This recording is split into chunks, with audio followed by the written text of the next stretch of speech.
ఢిల్లీలోని ఎర్రకోట ప్రాంతంలో జరిగిన పేలుడు కేసుతో దేశవ్యాప్తంగా ఉగ్రవాద నెట్వర్క్ గుట్టురట్టవుతోంది. ఈ క్రమంలో ఎక్కువ మొత్తంలో అమోనియం నైట్రేట్ భారీగా బయటపడటంతో ఇది కేవలం పేలుడుకు మాత్రమే ప్లాన్ కాదని, మతాధారిత ప్రేరేపణ వ్యవస్థను కూడా సృష్టిస్తోందని స్పష్టమవుతోంది. అంతేకాదు, తాజాగా జమ్మూ కాశ్మీర్లో నౌగాం పోలీస్ స్టేషన్ పేలుడులో 9 మంది సిబ్బంది మరణించడంతో భద్రతా సంస్థలు కఠిన విచారణ ప్రారంభించాయి. ఆ దర్యాప్తులో ఫరీదాబాద్, యూపీ, కశ్మీర్ ప్రాంతాలకు చెందిన డాక్టర్లు, ప్రొఫెసర్లు కీలక పాత్ర పోషించినట్టు తేలింది.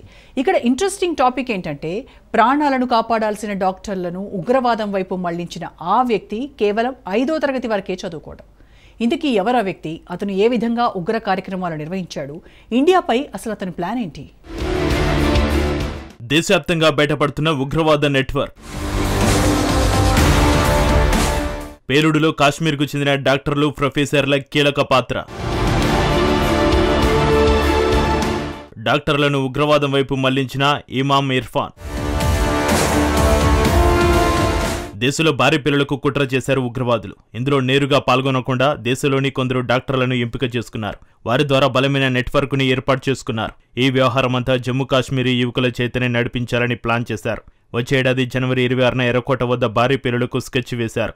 ఈ క్రమంలోనే పేలుడు పదార్థాలను కొనుగోలు చేయడం మొదలుపెట్టారు. ఫరీదాబాద్లో భారీగా పేలుడు పదార్థాలు బయటపడడం వెనుక ఇదే కారణం ఉందని నిఘా వర్గాలు చెబుతున్నాయి. అయితే ఢిల్లీ పేలుడు కేసులో అరెస్టైన కీలక నిందితుడి విచారణలో కీలక విషయాలు వెలుగులోకి వచ్చాయి. పేలుడు ఘటనకు ముందు తాను ఉమర్ ఎర్రకోటకు వెళ్లినట్లు విచారణలో తెలిపాడు.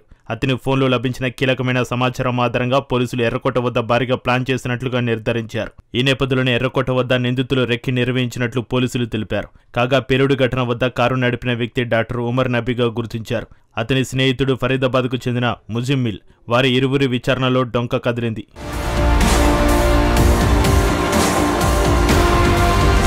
ఫరీదాబాద్ ఆపరేషన్లో భాగమైన వారంతా డాక్టర్లేనని తేలడం దేశవ్యాప్తంగా కలకలం రేగింది.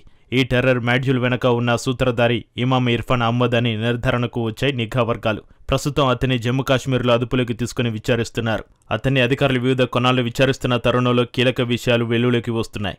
ఇర్ఫాన్ సొంత గ్రామం జమ్మూ కాశ్మీర్లోని షోపియాన్. ఇతను మెడికోలకు ఉగ్రవాద భావజాలాన్ని నూరిపేయడంలో దిట్ట.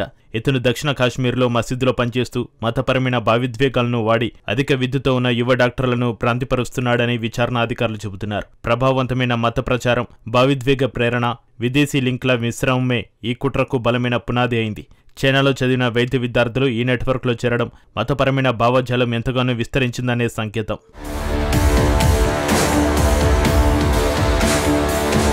ఇర్ఫాన్ గతంలో శ్రీనగర్లోని ప్రభుత్వ వైద్య కాలేజీలో పారామెడికల్ సిబ్బందిగా పనిచేసేవాడు. నౌగాంలోని ఒక మసీదులో కలిసిన అనేక మంది విద్యార్థులతో ఆయన సంబంధాలు కొనసాగించారు. ఫరీదాబాద్లోని వైద్య విద్యార్థులకు అహ్మద్ తీవ్రవాద ఆలోచనలతో ప్రభావితం చేశాడని, పాకిస్తాన్కు చెందిన ఉగ్రవాద సంస్థ జైషే మహమ్మద్ అతనికి స్ఫూర్తినిచ్చిందని అధికారులు తేల్చారు. కాశ్మీర్ వంటి ప్రాంతంలోని పరిస్థితులను, ప్రపంచవ్యాప్తంగా ముస్లింలపై జరుగుతున్నట్లుగా వారు భావిస్తున్న అన్యాయాలను ప్రస్తావిస్తూ విద్యార్థులతో భావోద్వేగాలను రెచ్చగొట్టి వారిని ఉగ్రవాద చర్యలకు ప్రేరేపించారన్నారు. వైద్య కాలేజీలు, హాస్పిటల్స్ వంటి చోట్ల తమకు ఉన్న పరిచయాలను ఉపయోగించి తమతో కలిసి పనిచేసే, అలాగే తమ కింద చదువుకునే విద్యార్థులను, జూనియర్ డాక్టర్లను లక్ష్యంగా చేసుకున్నారని తేల్చారు. కేవలం విద్యార్థులను కేవలం ప్రచారం కోసమే మాత్రమే కాకుండా AK-47 రైఫిళ్లు, పిస్టల్స్, 2900 కిలోల బాంబు తయారీ సామాగ్రి తరలించడం వంటి నేరుగా ఉగ్రవాద కార్యకలాపాల్లో పాల్గొనేలా చేశారు.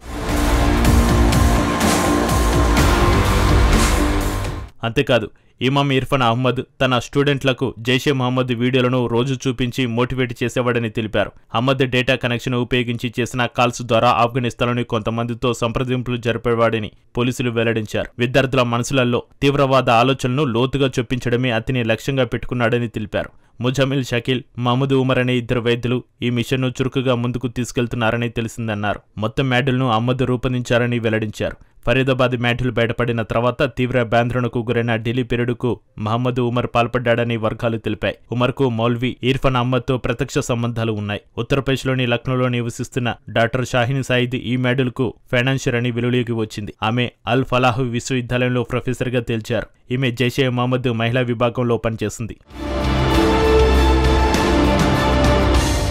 ఇక శ్రీనగర్లోని నాగ్హామ్లో అక్టోబర్ 27న ఉగ్రవాద గ్రూపు జైషే మహమ్మద్ని బలపరుస్తూ పోస్టర్లు వెళ్లడంతో జమ్మూ కాశ్మీర్ పోలీసులు దర్యాప్తు ప్రారంభించారు. గతంలో రాళ్లు రువ్విన చరిత్ర ఉన్న జైషేకి చెందిన 3 కార్యకర్తలను పోలీసులు అదుపులోకి తీసుకోగా వారు మౌల్వీ ఇర్ఫాన్ పేరు వెల్లడించారు. అతనిచ్చిన వివరాల ఆధారంగా డాక్టర్ ఆదిల్ అహ్మద్ రాతేర్, జమీర్ అహన్గర్లను అరెస్టు చేశారు. ఈ అరెస్టుల ఆధారంగా మౌల్వీకి చెందిన గదుల నుంచి తన కార్యకలాపాలు నిర్వహిస్తున్న డాక్టర్ ముజామిల్ను జమ్మూ కాశ్మీర్ పోలీసులు అరెస్టు చేశారు. ఫరీదాబాద్లో వీరు అద్దెకు తీసుకున్న గదుల నుంచి 350 కిలో అమోనియం నైట్రేట్, ఆయుధాలు, బాంబు తయారీ సామాగ్రి, AK-47 రైఫిల్, 2563 కిలోల అనుమానాస్పద పేలుడు పదార్థాలను భద్రతా సంస్థలు ఇటీవల స్వాధీనం చేసుకున్నాయి. వైద్య విద్యార్థులను ఉగ్రవాదులుగా మార్చడంలో మౌల్వీ కీలకంగా వ్యవహరించాడు.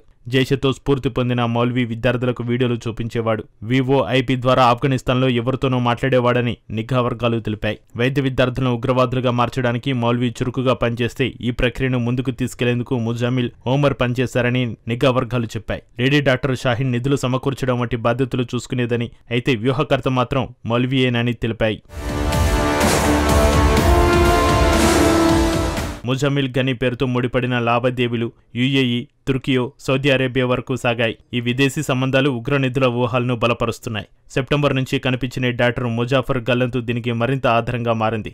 ఈ సంఘటనలు కేవలం భద్రతా ఉల్లంఘన కాదు, విద్యా వ్యవస్థలో గల సైకాలజికల్ పిచ్చికను కూడా ఎత్తి చూపుతున్నాయి. విద్య మనిషి ఆలోచనలను భద్రపరచకపోతే అది అంధవిశ్వాసానికి మరింత ఆయుధంగా మారుతుంది. డాక్టర్ల చేతిలో ప్రాణాలను రక్షించేది వైద్యశాస్త్రం, కానీ భావజాలానికి బానిసైనప్పుడు అదే చేతులు విధ్వంసాన్ని సృష్టిస్తాయి.